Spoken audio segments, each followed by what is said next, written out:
Nous sommes arrivés au 20e chapitre du catéchisme du Concile de Trente, de la communion et du sacrifice de la messe, et nous allons aborder de la vertu et les fruits de l'Eucharistie. La vertu et les fruits du sacrement de l'Eucharistie méritent toute notre attention et toute notre admiration. Il n'est personne à coup sûr à qui il ne soit utile et même nécessaire de les connaître. Et même toute la doctrine que nous avons exposée jusqu'ici sur ce sacrement avait principalement pour but de mettre les prêtres en état de mieux en instruire les fidèles. Mais comme les biens et les avantages qu'il renferme sont presque infinis, les plus beaux et les plus longs discours ne pourraient les expliquer en détail. Voilà pourquoi les pasteurs des brebis seront forcés de s'attacher à l'une ou deux considérations principales qui suffiront pour montrer l'étendue et l'abondance des fruits salutaires contenus dans ce sacré mystère. Voici un moyen d'atteindre en partie ce but, c'est de faire voir, en comparant entre elles la nature et l'efficacité de tous les sacrements, que l'Eucharistie est comme la source, tandis que les autres sont les ruisseaux. En effet, l'Eucharistie est vraiment la source de toutes les grâces, puisqu'elle renferme d'une manière admirable notre Seigneur Jésus-Christ, la source même de tous les dons célestes, l'auteur de tous les sacrements, le principe avec un grand P, d'où dérive tout ce qu'il y a de bien et de parfait dans les autres sacrements. Et après cela, il ne sera pas difficile de comprendre combien sont magnifiques les dons de la grâce divine que nous communique la Sainte Eucharistie. On pourra encore en juger facilement en examinant la nature du pain et du vin, qui sont les symboles de l'Eucharistie.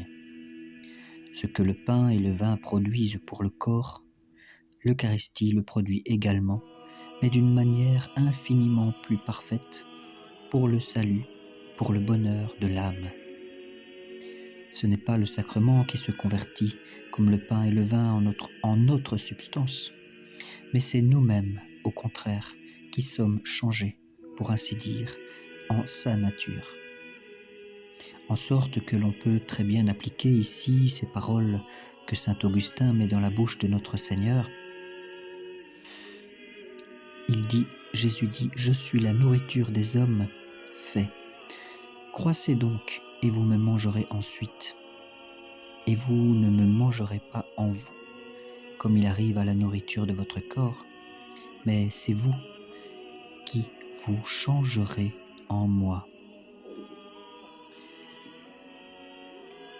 Et une parole de l'apôtre Jean au 1er chapitre, dans son évangile, « Si la grâce et la vérité ont été apportées par Jésus-Christ. » Ne doivent-elles pas nécessairement se répandre dans l'âme de celui qui reçoit ce sacrement avec un cœur pur et saint ? Car notre Seigneur a dit « Celui qui mange ma chair et qui boit mon sang demeure en moi et moi en lui. »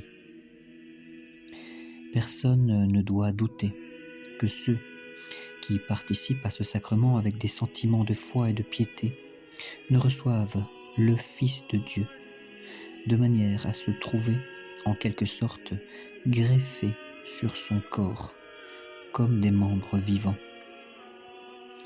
Jésus dit aussi « Celui qui me mange vivra aussi par moi.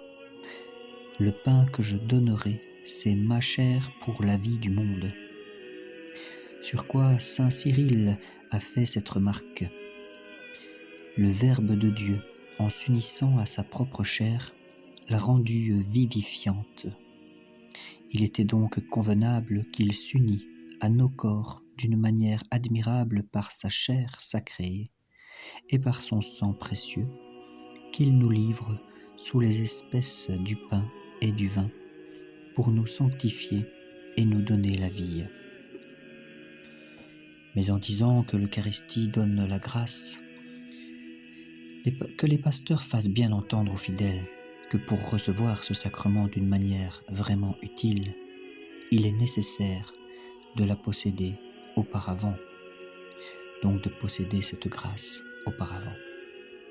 De même que les aliments naturels ne servent de rien aux morts, de même aussi il est certain que les saints mystères sont inutiles à celui qui n'a pas la vie de l'âme. Si même ils se présentent sous les apparences du pain et du vin, c'est précisément pour nous faire comprendre qu'ils n'ont pas été institués pour rendre la vie à l'âme, mais seulement pour la lui conserver. On veut donc dire par là que la première grâce nécessaire à tous ceux qui veulent recevoir ce sacrement, sans manger et boire leur condamnation, ne se donne qu'à ceux qui ont le désir et la résolution bien arrêtée d'y participer, car il est la fin de tous les autres sacrements, le symbole de l'unité et de l'union de tous les membres de l'Église, hors de laquelle il est impossible d'obtenir la grâce. D'un autre côté, la nourriture naturelle n'est pas destinée seulement à la conservation du corps, mais aussi à son accroissement, et même à ses jouissances et à son plaisir. De même, la nourriture eucharistique non seulement soutient l'âme, mais la fortifie et lui donne plus de goût pour les choses spirituelles. Nous avions donc raison de dire que ce sacrement communique la grâce, et qu'on ne peut le comparer justement à la manne. La manne, c'est ce pain qui était venu dans le désert avec le peuple d'Israël, dans laquelle on trouvait les délices de toutes les saveurs. On ne peut douter non plus que l'Eucharistie ne remette et pardonne les péchés légers, que l'on appelle ordinairement les péchés véniels. Et tout ce que l'âme, entraînée par l'ardeur de la convoitise, a perdu de la vie de la grâce en commettant des fautes légères, ce sacrement le lui rend en effaçant ses petites fautes.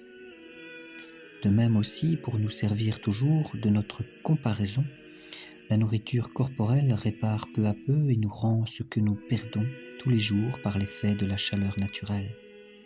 Ce qui a fait dire justement à saint Ambroise, parlant de ce céleste sacrement, il écrit « Ce pain de chaque jour est un remède aux infirmités de chaque jour ». Toutefois, ceci ne s'applique qu'aux péchés dont le sentiment et l'attrait n'émeuvent plus l'âme. C'est encore un autre effet de l'Eucharistie de nous conserver exempts et purs de tout péché, de nous sauvegarder contre les attaques furieuses des tentations et de nous servir comme d'un céleste antidote qui nous empêche d'être infectés et corrompus par le venin mortel des mauvaises passions. C'est au rapport de saint Cyprien, lorsque dans les premiers temps de l'Église, les fidèles étaient condamnés par les tyrans au supplice et à la mort pour avoir confessé la foi de Jésus-Christ. Les évêques avaient coutume de leur administrer le sacrement du corps et du sang de notre Seigneur, de peur que, vaincus par la violence des tourments, ils ne vinssent à succomber dans ce combat suprême du salut. L'Eucharistie réprime et modère aussi l'ardeur des désirs de la chair.